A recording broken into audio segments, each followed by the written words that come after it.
Nirmala ji, thank you so much for giving us this first budget interview to a streaming service and a private news channel. Through this interview, you will reach the length and breadth of the country through all our News 18 channels, CNBC-TV18, CNN News 18, News 18 India, and a slew of digital properties, moneycontrol.com, First Post, and news18.com. Thank you so much for this. My first question, this is your fifth budget. You were navigating two epochal events in the last couple of years. One was the ongoing pandemic and its impact, and the other was the war in Ukraine. What I would like to understand from you is what was going on in the mind of Nirmala Sitharaman, and how she was dealing with policy making in these last 5 historic years. You're starting with a very difficult question, because difficult not for any other reason, but to capture the experiences, the, as I say, anubhav, going through that, and also to look back at it now when you're probably slightly out of it, is very difficult to describe in, let's say, a short, brief answer. I can understand. But yet, if you have to really capture it, I had no precedent before me to handle such a situation. There were no given templates. There were no examples to follow. And there were no theories which would have worked in such context.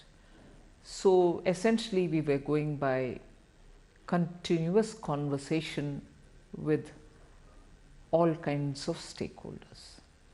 Those who have directly some thing to say about the industry and its suffering, MSME and its suffering, or even those who are observing it with a more discerning eye.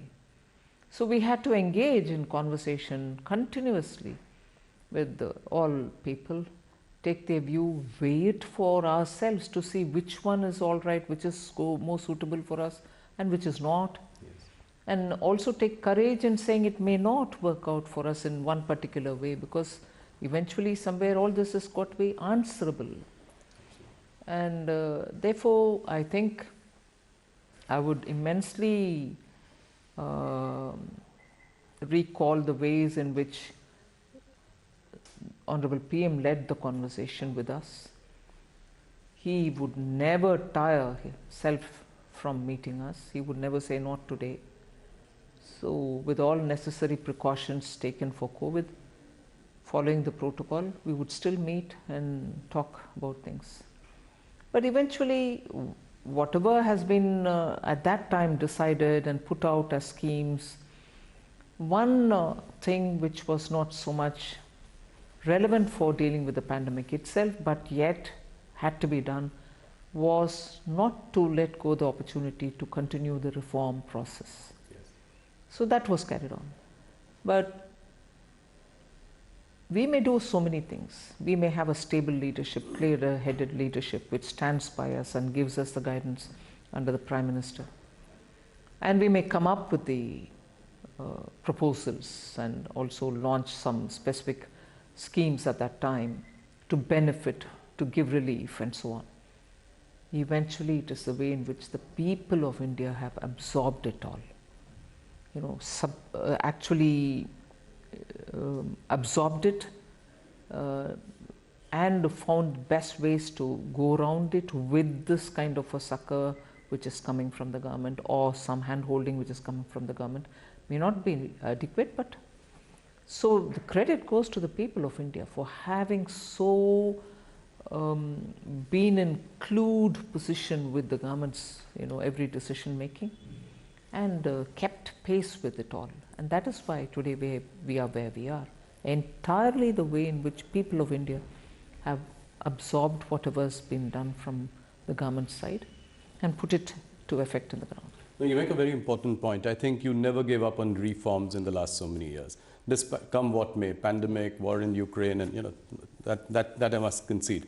I clearly remember that many experts and economists at that time panned the government, panned India, that we were not doing enough for stimulus in the COVID period. And I remember they cited examples of Western economies, European economies, saying that, we should at least give 10 to 20% of GDP. That's the bare minimum we should do. Now, in hindsight, do you think that it was good to ignore that advice and, be tight-fisted, and that is showing up today? Yes, that is why in answering earlier your question, we had to do our homework for every such input which came in at that time. Why? We could have always said, no, this is what appeals to us, and we would have gone ahead. No, but we had to consider every such advice which came in, and also go through the depths of what it would mean, how will it be executed, whether it can really bear the results, and so on. Only because whether we choose one way or not, we should know why we have not chosen a particular way and be able to justify saying, our understanding was this, and that's why we didn't take it. Today, I have the advantage of looking back at it and say, good that I didn't take it, because the results would have been very different. But the fact remains that we went through every one of the suggestions with equal open-mindedness and rigor. So, Nirmala ji, if I look at this budget, coming to this budget, the central theme, and you've elaborated, you've articulated it in your speech subsequently as well, but I would still like to ask this question, that there is a big push to capital expenditure on one hand. On the other, you've also given a lot of money into the hands of the middle class and the rich, so that there is a consumption boom. All this while keeping the fiscal discipline in place, as you had promised, 5.9%. So that's giving some comfort to everyone. What I want to understand is, what are the few outcomes, big outcomes that you're looking at from this budget? If well executed, if the states and the center work together, I expect tourism to really see a sea change. Flow of people coming in both from one other states and also from abroad. It should actually be a good way of keeping the economy active. If that is going to be this year and also medium term, I also see the momentum that PM Vikas scheme is going to come up with.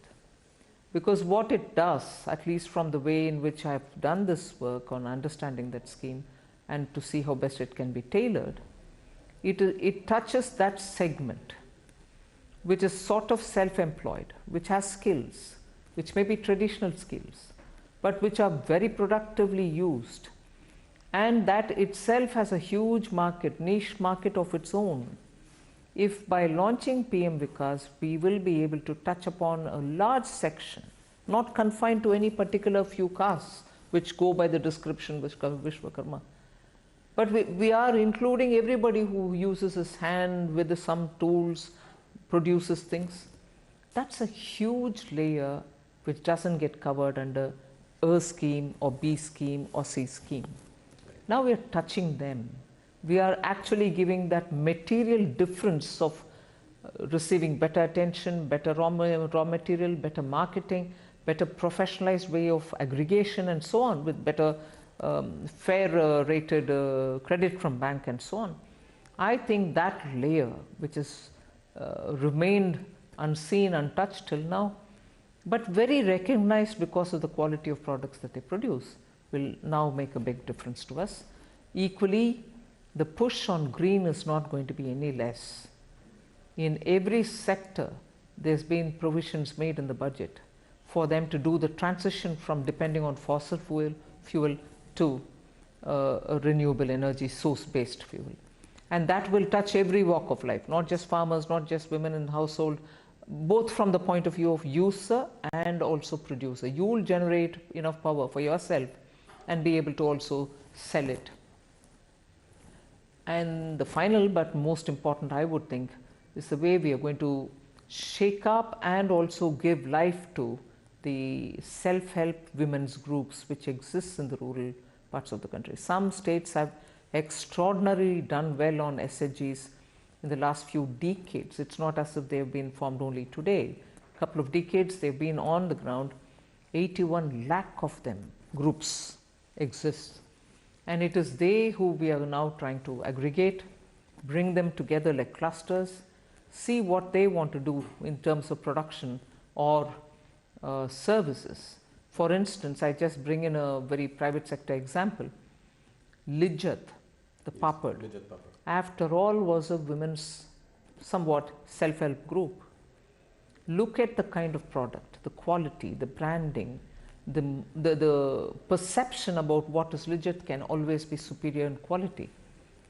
There's never a compromise on it, and people seek it, even though from the general papad pricing it is slightly higher in price, but still people prefer it.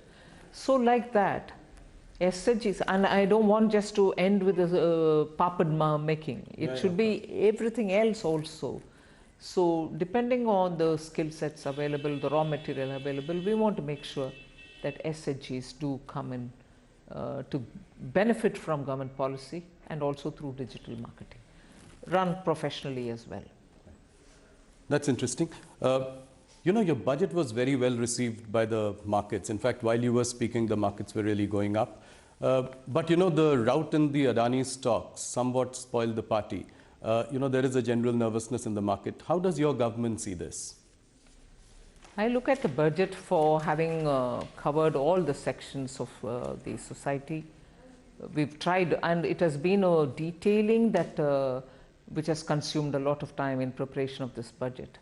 The details is what has brought the difference in touching so many different sectors and segments of our society. We've got something on offer for each one of them. So therefore, if it's being received very well, I'm very glad.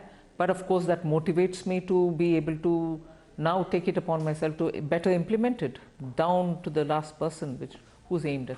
So I would think the impact of the budget, the immediate impact of the budget on the market, and subsequent to, let's say, for whatever reason it trailed back, I think in the next few days the budget's impact will still continue to hold the markets high. You know, the opposition is taking aim at your government, saying that the banking and insurance companies have large exposure in Adani stocks. You know, and the investors and the broader market is looking to you for some direction on this issue. Is our banking and insurance system resilient to take this shock? I want to recall the words, you know, coming from the horse's mouth has greater credibility. Both the SBI and LIC have issued detailed statements.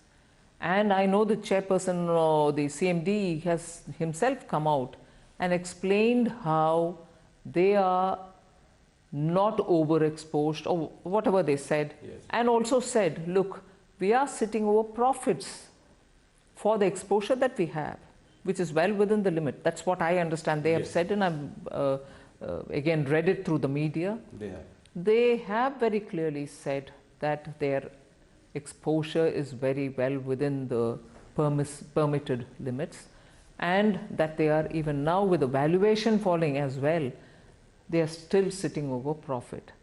So if that is the horse's mouth, as I refer to, word from the horse's mouth, but in general, both with the RBI, we do have the Financial Stability Board's meeting, which happens once in 6 months. We meet, even recently we have met. So I can only very clearly say, both the RBI and we, because of the FSB's meeting, Financial Stability Board's meeting, know that the Indian banking system, if anything, at this stage, for me to use this word, I want to use it with a sense of responsibility, like having gone through the twin balance sheet problem. Indian banking sector today is at a comfortable level, with their NPAs coming down to absolutely low levels, recovery is happening, and their position is very sound, which gets reflected in the fact that when they go to raise monies in the market, they are absolutely comfortably raising monies as well. So the entire macroeconomic analysis which any expert would do also highlights the fact that how comfortable the Indian banks are placed in. That cannot be that if they are at risk. Some of the global investors as well, as a knee-jerk reaction, seem to have pulled out some money in the last couple of days. Some have put, fresh investments on hold. What would your message be to the global investors? India remains, as before, an absolutely well-governed, stable government, and also very well, regulated financial market. And as a result, I think the investor confidence which existed before shall continue even now. Our regulators are normally very, very stringent about certain governance practices, and therefore they should, one instance, however much talked about globally it may be, I would think is not going to be indicative of how well Indian financial markets are governed. So many lessons have been learned over the decades, and therefore I think our regulators have kept our market well in prime and prim condition. Thank you. That's very reassuring coming from the finance minister. Let me move on to the next question around the budget, and this is to do with the economy. The current, is the current recovery due to pent-up demand, or do you think that this will be sustained? I think it will be sustained, because the pent-up demand argument was very right nearly 4-5 quarters ago, when post the Omicron we were coming back. People thought 2022 festival season was driven by revenge shopping, yes, pent-up demand and so on. But that pent-up demand won't stretch itself for more than one season, if you want to take it that way. 2022 festival season was in its normal course, and there was no exaggeration in the markets or even in consumption. So I think it has now reached a level where it will sustain itself. No, I asked this question also because the rural demand is still tepid. Looking at the commentary coming from FMCG companies in India. Also, if we look at the work under the MNREGA scheme and the and FMCG results, I asked this question in this context as well. Can aggregate demand be more robust?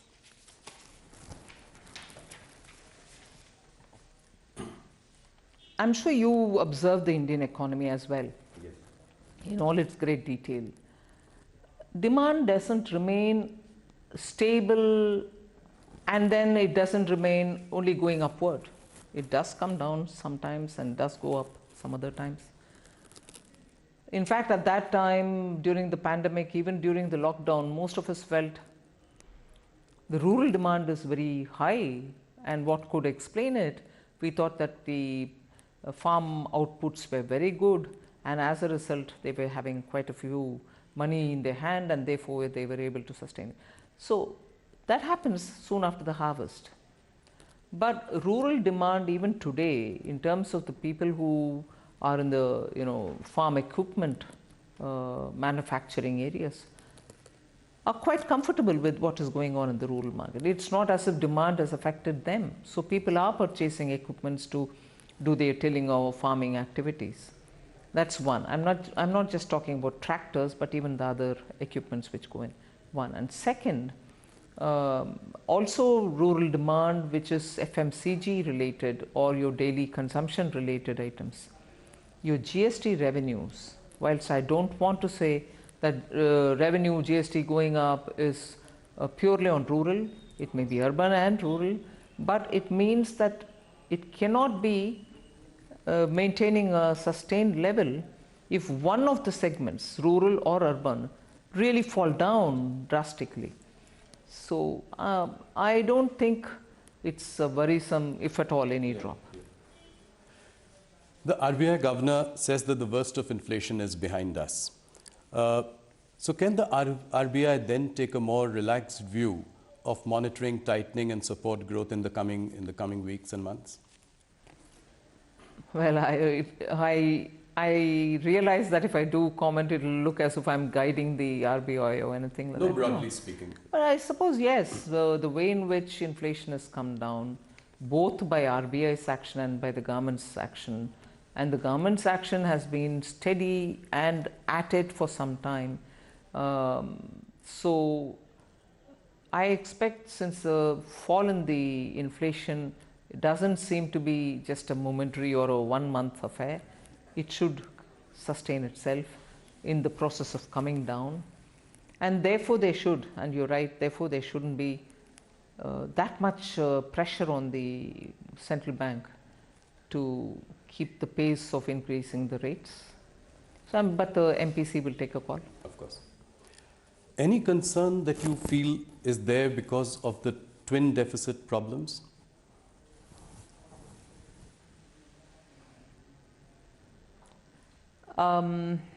It's not as severe as before. Yes. Yes, when exports come down, you're going to have the current account deficit. But it's also now suddenly going up as well as it was before, a couple of months ago, one. And second is also the import. Imports also keep slightly going up sometimes, but it's also coming down. If these two factors are primarily the ones which we have to concern ourselves with, monthly fluctuations I say. Yes. Fluctuations should not worry us, but if every month there is a steady decline and there doesn't seem to be a sign of increase or coming upward, uptick as you would say, if there is no chance of an uptick predicted in the next few months, then I think I should worry. But monthly looking at coming down and going up need not worry us so seriously. Okay. So next year the center and states will spend rupees 13.7 lakh crore as capital expenditure. By any account, it's a phenomenal number. Capacity utilization in the manufacturing sector is at about 72%. My question is, when do you think that the private sector will enter this virtuous cycle of capital spending? They are in it already, I would think. There has been a minor uptick. But I've been explaining this. I'm not sure if industry is explaining it as much, but I read it. So I keep read it in the sense my inferences based on the kind of discussions which happen. India's industry, the old India industry as well as the new, which is the IT related industry, software and so on, both old India industry and this, are transitioning also with the energy related matters, are transitioning also in the way in which their shop floors are operated. So the investment that they make is not to create one more unit of what they already have. The investment that they have to make, and therefore the conscious decision that they have to take, will now also look at not just expanding existing capacity the way it is, but also looking at bringing high technology, Web3, robotics, 3D printing and so on. So that together with moving towards more renewable energy use, making a green product of what they are making. For instance, steel industry is facing huge barriers in Europe. Now, their business of having to invest and expand now would be not to just produce more steel, but to produce green steel. So the investment there has three new dimensions which have never been into consideration earlier. Invest and produce green, produce also with the efficiencies of technology. So all this, when comes into play, when your decision making is being done, does take time and more resources. So I would want to give that advantage for India's private sector, that yes, their process is going to be somewhat more complicated in terms of taking the decision, but I think the atmosphere is conducive for that on all grounds, technology, green and so on. I'm kind of curious that while you've given a boost to capital expenditure and increased outlay to PM Awas Yojana, you've also cut the MNREGA budget by almost 33% or 30,000 crore. Why have you done that? Actually, the answer lies in your own question. Okay. PM Awas Yojana is also to be done by workers in the area, rural area, who normally would have gone for, let us say, in the absence of this, would have gone for Mahatma Gandhi Rural Employment Guarantee Scheme. That's one answer, because even this has got to be done by people in the rural areas who are looking for jobs. just as Jal Jeevan Mission also goes through rural works. So they have these opportunities as well, which are coming not in a small incremental change, 6% increase, 79,000 crores for PM Awas, and also Jal Jeevan also getting a huge allocation. So these two also are there along with MN. Second, MNREGA is a demand-driven scheme. The more people come saying we want the job, we give them the work. So what is stated at the budget time estimate tends to keep adding to its resources or demands based on what comes from states. I need more. Then we add more to it and go to the parliament with a supplementary demand. So if you see the last 3 to 4 years, inclusive of the COVID year, naturally, yes, the BE number and the RE numbers are so different in that the RE is much higher. And if you now go back to the last 2 years where the actual numbers are available, BE, RE and the actuals, you will see the actuals are lots more than the BE, and in some cases exactly as much as the RE, which is enhanced, or even better than the RE in increased amount when you realize it in the actuals. So you end up spending a lot more even as you're going on. So I'm a bit now worried that this is becoming a staid question. MNREGA, you cut it. Just see the pattern for the last 3 years. It starts with a number at the BE, keeps going on because it's demand driven, and when the supplementary demand stage comes, it's actually a lot more. Yes. So more opportunities have been created, so that's right. Yeah, so I agree. You know, the real average GDP growth rate is 6.5%, as the economic survey says. With a little more reforms, the survey posits that it could even be a little higher at 7 to 8%. Now, what is the realistic and the desirable sort of growth rate for India if it were to become, you know, the third largest economy in the world by the end of this decade? Desirable is one thing, but that desirable number will have to be tempered down by the global realities. Yes. The kind of uncertainties with every economy in the world faces. I don't think any one economy is so immune that the global volatilities don't affect them. So every economy is affected, particularly for a country like India, which for at least 2 critical items entirely depends on imports: fuel, fertilizer. So when you're looking at importing that many big ticket items, your uncertainties are lots more and lots more pronounced. But even provisioning for that and building a budget, we have definitely ensured that we will be not as much be affected by such uncertainties as would any other country be. And therefore, the numbers that we've given for the growth is very realistic. Right. You know, one thing that struck me this time when I was listening to your budget speech was the absence of any mention of disinvestment or asset monetization. Why was that? You know, why has that at least seeming to take a backseat in the last year or so? No, it is still there in the budget documents. Right.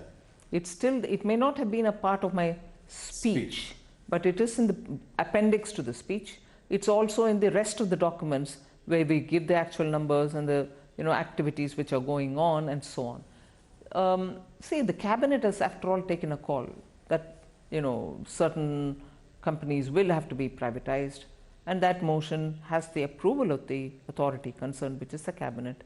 So the process goes on. But of course, because we'll have to also see when is the best time for it to be done, given the fact that we've already done the homework and kept it ready for just going out to the market, this consumes a lot of time, this preparatory time. Absolutely. Yeah. Post that is when we literally watch out for the market and then put it out. So both the factors, preparation and best time in the market, influence when you put it out. The process is on many of these items. So you're saying it's a question of timing? The commitment to privatization remains as strong as ever? Absolutely, particularly on those where the cabinet has already given the go-ahead. So you'd given last year, you'd spoken about the privatization of 2 PSU banks. What happened to that? Have you identified the banks? Is the process on?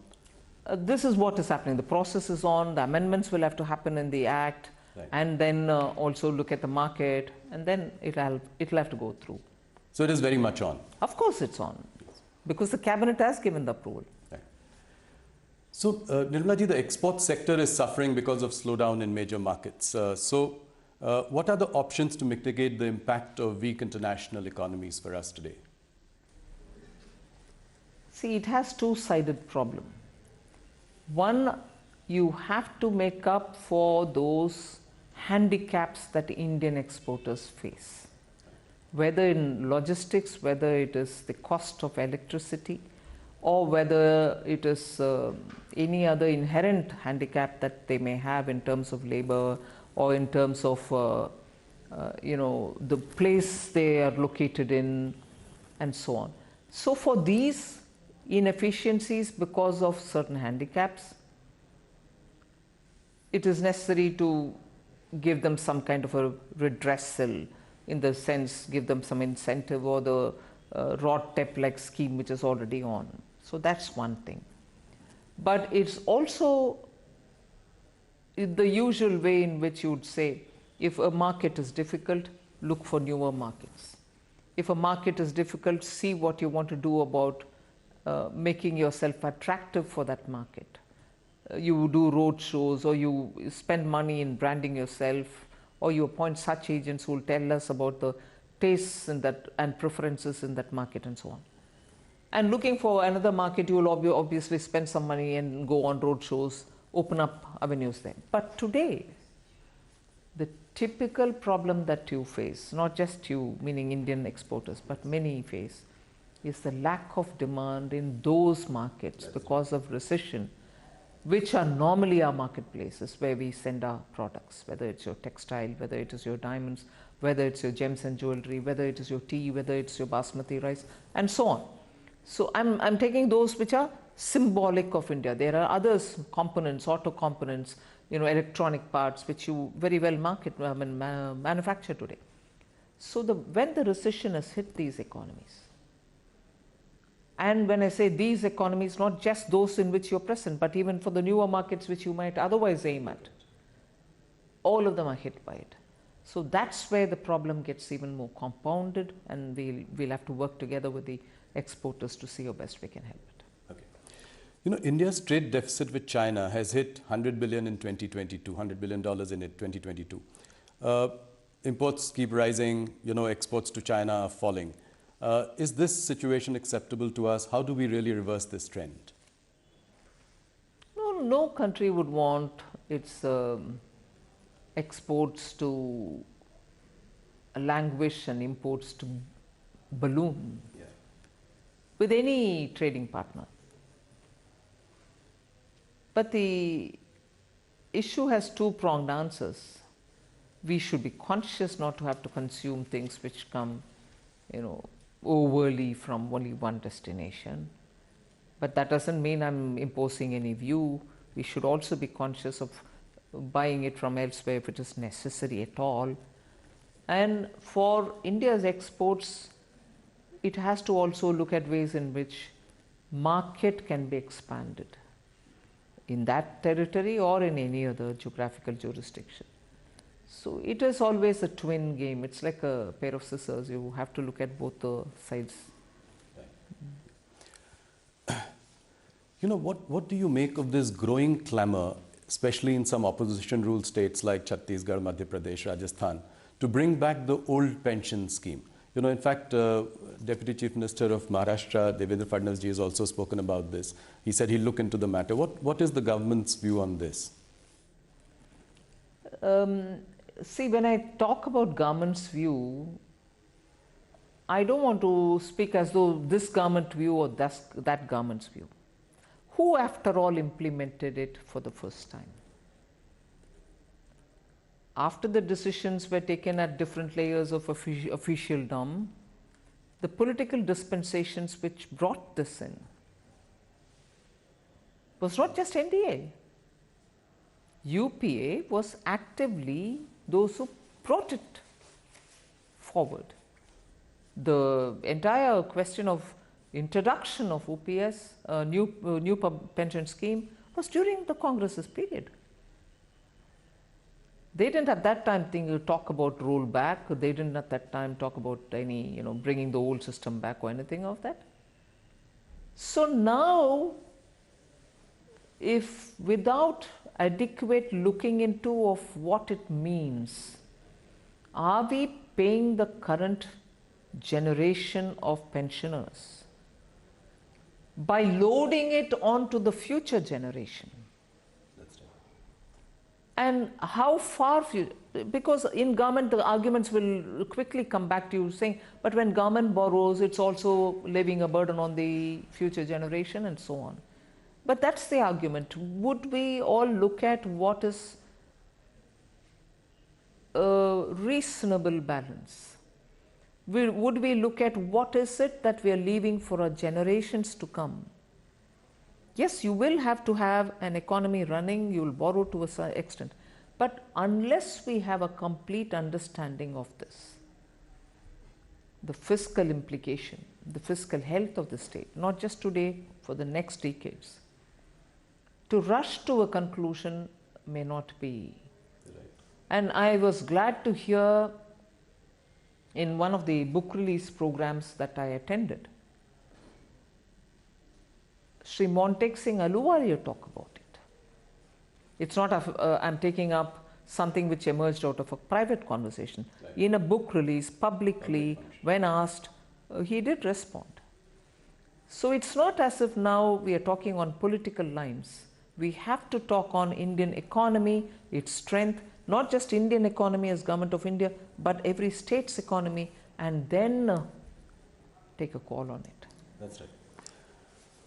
Let's move on to the personal tax front. I think it is one thing that has really wowed everyone, wowed the middle class, your core vote bank also of the BJP. You want, obviously, people to move to the new tax regime. So by when will you then look at phasing out 80C and 80D deductions? Because, that's really the core of investments, healthcare. When will this happen? What is your time frame to sort of move to the new tax regime entirely? No, I'm not given myself a time frame. I'm more looking at it to make sure every Indian citizen makes his own choice, her choice. It's one thing for me to say I'm bringing in a better system, which is going to be less complicated, in fact, least complicated, which also is going to give you a rate which is going to be reasonable for each one of our levels of income, and make it attractive, therefore, for compliance and also for the rate. I pay less tax there.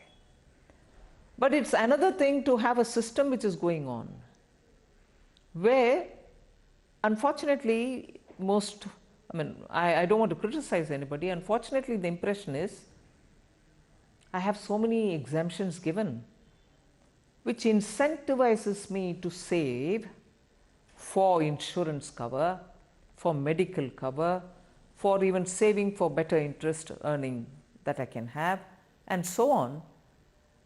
I don't want people there to think that I've denied them that. Please if you want to have it that way.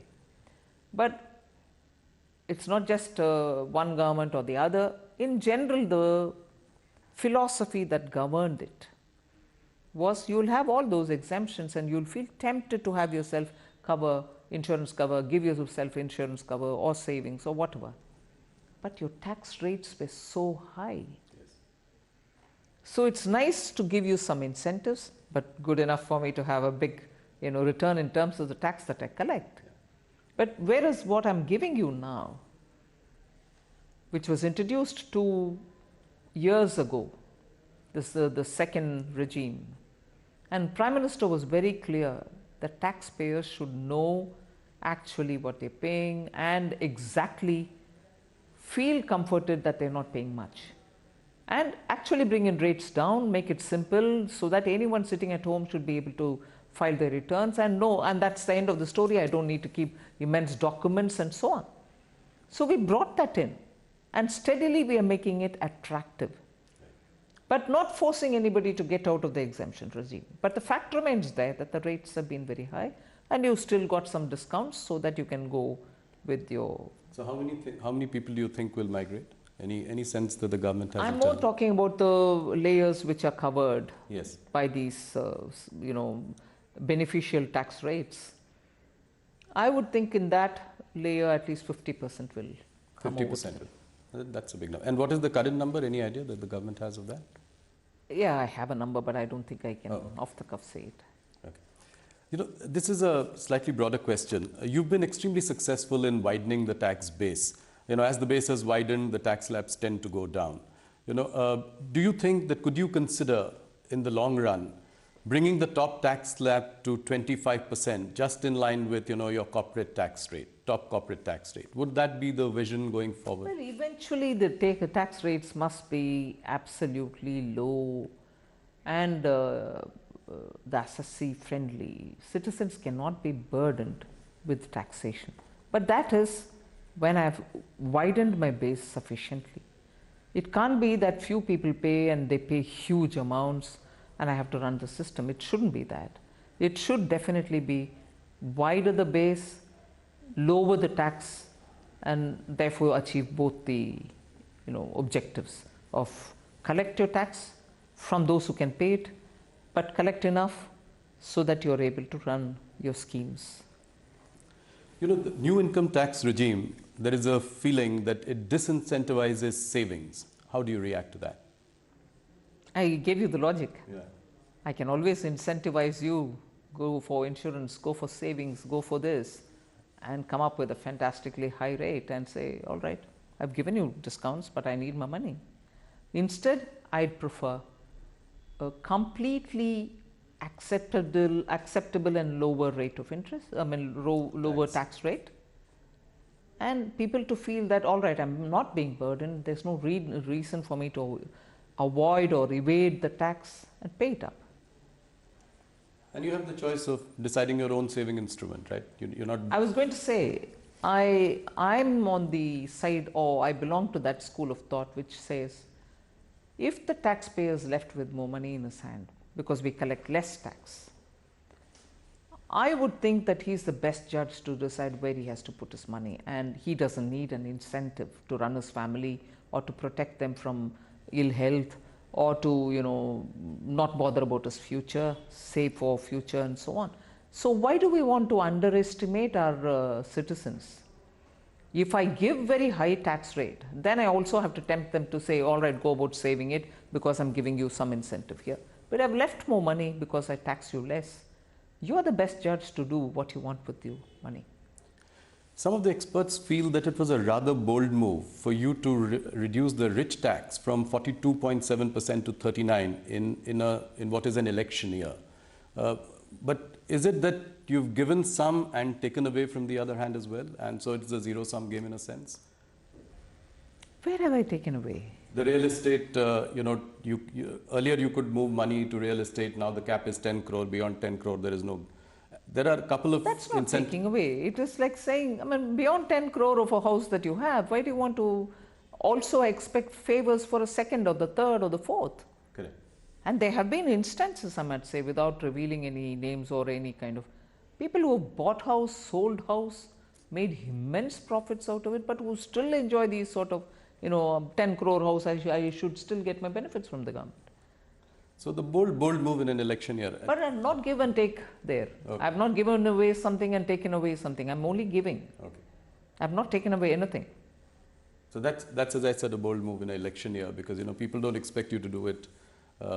No, but if you're referring to the surcharge, which I brought down and which therefore is going to give benefit to some of the upper middle class and high net worth individuals. That's right. It's also because the Indian tax system should be seen for not being so harsh. With your 30% surcharge, you were reaching a total tax of 42 point something, 75 or something. 42.7%, yeah. 42% of tax taken away. Even a person who's that, talented enough, skilled enough, and is paid very well for his contribution to the firm and has a good earning. Yes. take away nearly 42, 42.7. Doesn't make our system look fair. Right. And therefore we brought it. You know, MNCs are looking at a China plus one strategy. You know, so you've also spoken about it in your budget speech. You know, we've seen that the manufacturing and export of mobile phones from India has really gone up. Which are the other sectors in manufacturing that could benefit out of this China plus one? Well, the PLI that we've given out with Yes. 13 sectors is definitely a China plus one list, which is sunrise sectors, which are important sectors for India to have its own strength. That's exactly the China plus one kind of a. Okay.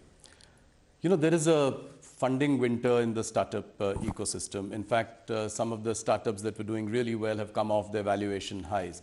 What is the government specifically planning to do about this? You know, this government has done a lot for the startup community in the last few years. So what next? What would you do? But I think the funding is also waiting to see more innovative startups claim for the next stage. It's not as if it's a funding winter, or it's not now a scarcity of funds. It's more funds seeing the opportunity that is available for them. And they want to look at better options also, even among the startups. Right. And India, which started in 2016 in a major push, I'm sure startups existed before, but the push happened with the Honorable Prime Minister in 2016 announcing a policy and subsequently coming up year after year some concession. So they also go through a cycle, one round done, the next round of good options. They are there, they will, I'm sure, be available. Nirmala ji, you will be meeting the G20 finance ministers and central bank governors later this month in Bangalore. What is your message to them, and what are your main agenda items that you will take up and highlight? The agenda, of course, is by now fairly well determined. We will be talking about the debt situation globally, because many countries, which were even middle income countries, have suddenly got into debt traps. And those traps are really vicious traps. They are not able to come out of it. Now, during the pandemic, debt servicing, there was a scheme which the IMF and also looking at the G20 formulation, there was a plan which had come, debt servicing. And many of these countries didn't have to service their borrowing for a certain period because of the pandemic, and there was a call for extending it. It was extended. But we are also making sure that enough monies are available with these institutions, multilateral institutions, so that they are able to better respond to situation, have better leverage over the funds that they already have with them. So these are matters of discussion: debt servicing, also debt financing, multilateral finance institutions and their reforms, about which Honorable PM has spoken several times: UN reform, IMF reform, WTO reform, World Bank reform, and so on. So we'll be discussing many of these. Also looking at a global kind of a SOP to be available, to be agreed upon for regulating crypto assets, Right. whilst recognizing the central bank as the authority for issuing cryptocurrency. The rest of the assets which are being created outside, which are using very useful financial technologies, even those will have to be discussed, because regulation cannot be done by any one country singularly. It has to be a collective action, because technology doesn't brook any borders. Okay. Nirmala ji, you have to answer this question, specific question. You've presented 5 budgets so far. Which has been the most memorable budget? Very difficult to say. Each one had its own challenge, but well, each one has its own charm. Okay. Now, one last question. You know, after months of hard work, you managed to put this whole thing together. How does Nirmala Sitharaman unwind? What do you do? Do you ever take a break? What do you do to unwind? Well, listen to a lot of music. What music do you listen to? Classical Indian music, both Hindustani and Carnatic.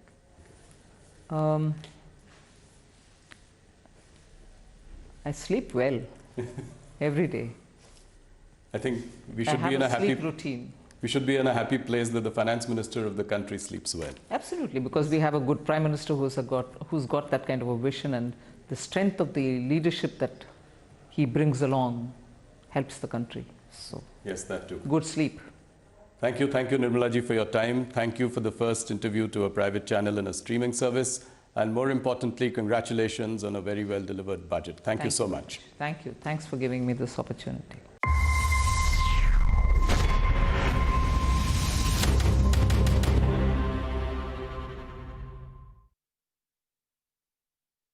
Co-presented by LIC, हर पल आपके साथ।